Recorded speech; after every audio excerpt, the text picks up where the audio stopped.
are you doing today? I hope you're having a wonderful day. Now, if you've ever walked into a home and instantly knew something was off, you can't quite put your finger on it, but that smell, yeah, it tells a story all on its own. Now, whether you're buying or selling, bad house smells can make or break the deal faster than you can say air freshener. So today we're diving into the world of home odors, what causes them, how to fix them, and why they matter way more than most people realize.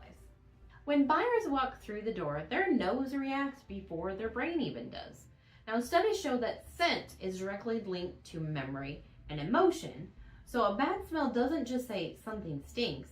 It might say this home hasn't been cared for. Now, on the other hand, a clean, neutral scent feels like a blank canvas where buyers can actually imagine themselves living in the home. So it is hard to imagine making dinner in a kitchen that already smells like last week's fish fry.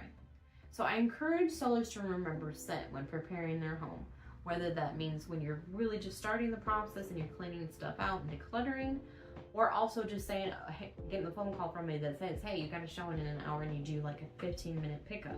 You also want to keep scent in mind there. Now let's talk about where these bad smells come from.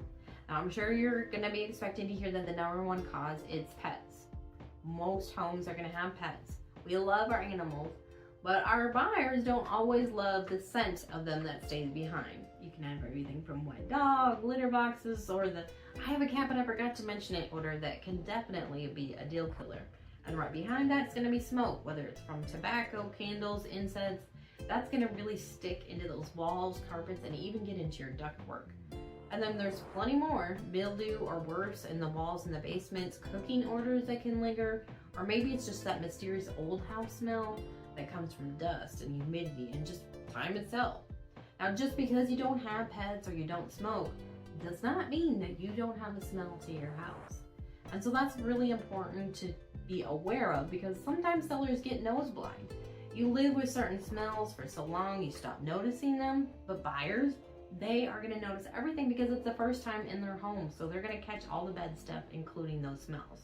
So this is where you really need to have an honest talk with either a friend that you trust can walk through your home and tell you if they smell anything. A realtor is a great one because it's going to be probably the first time they've been in your home. They can really do a walkthrough with you, and it can be eye-opening for everyone. You know, maybe they'll be able to tell you what you can't smell anymore because you've lived with it for so long.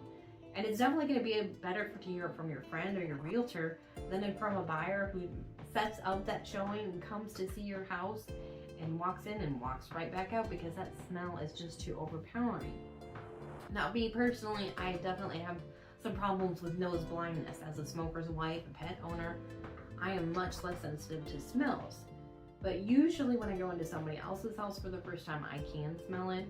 So hopefully you won't take whatever your friend or your realtor gives you it as constructive criticism and not an insult to you. We really want to help you be able to sell your home, so we want to be honest with you. Now here's the truth. Covering up the smell is never a good idea. It's not going to work. Air fresheners, candles, plug-ins, they might mask it for a minute, but by the time you plug it in and leave and the buyer shows up, it could easily be right on top of it. Buyers can tell when you're trying to hide something. So the important thing to do is actually track down the source. You're going to want to deep clean your carpets and your upholstery. If your home is furnished while you have it listed for sale, you're going to have to clean, your sheets, your blankets, your couches, your chairs, even scrub down the walls. It's a really good idea to replace your air filters, and if you have pets, you should probably be replacing them more often. I learned that the hard way when I had to replace my heat and air conditioner because I had let too much hair build up in the heating and air system. You're also going to have to wash things like drapes because they're going to hold all those smells in.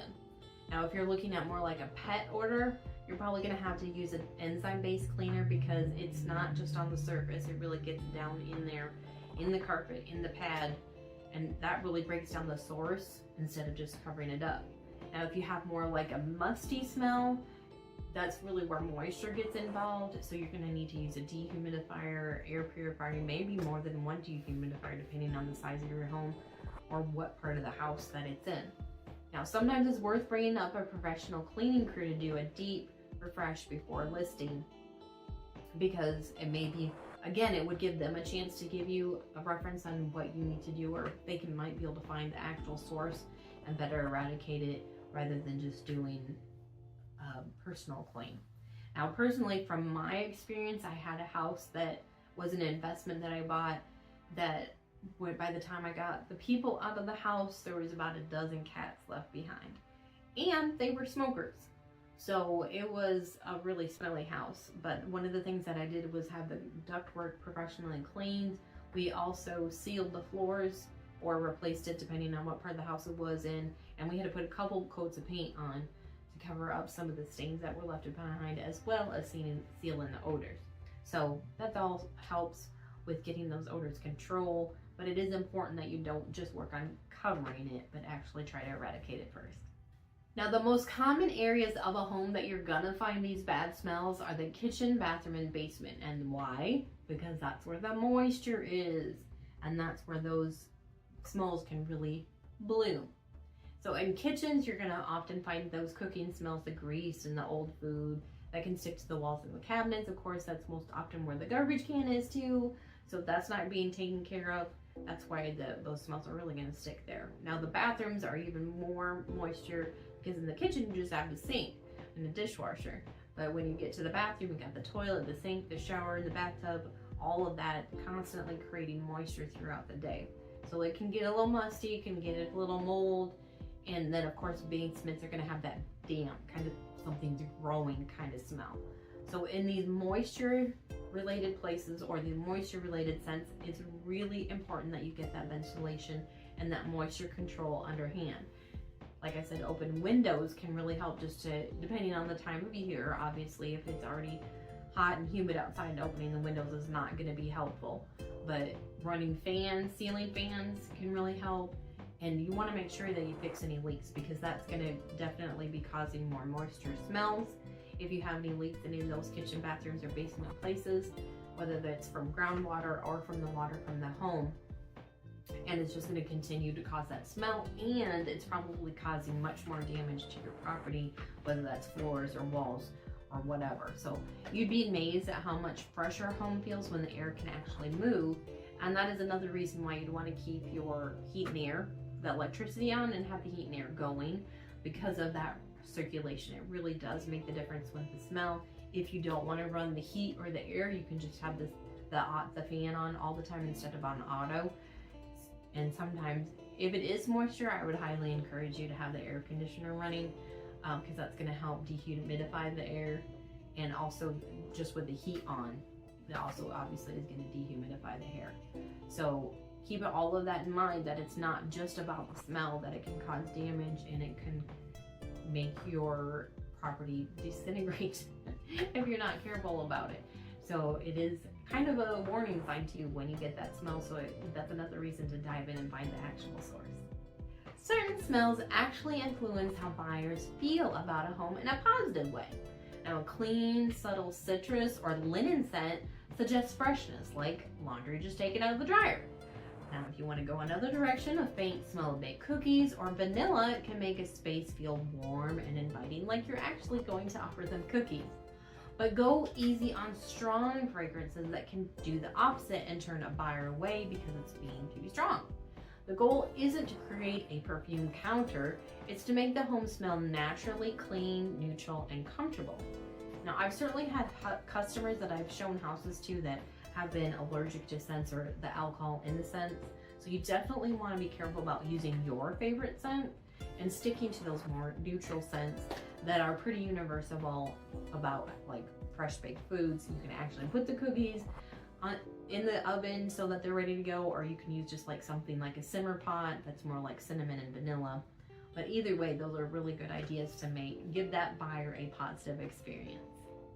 Now, personally, I've walked through homes that smelled like heaven and some that made me want to turn around and run out the door. Now, what about you? If you've ever toured a home to buy or been listing your home to sell, what's an unforgettable smell, good or bad? Put it in the comments below. I'd love to hear what kind of scents you've encountered while buying and selling.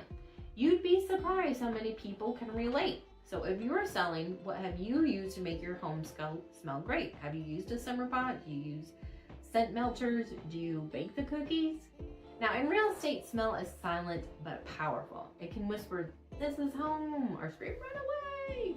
The good news is you're in control of the cellar of how your house smells. And that's one of the easiest ways to make a lasting first impression.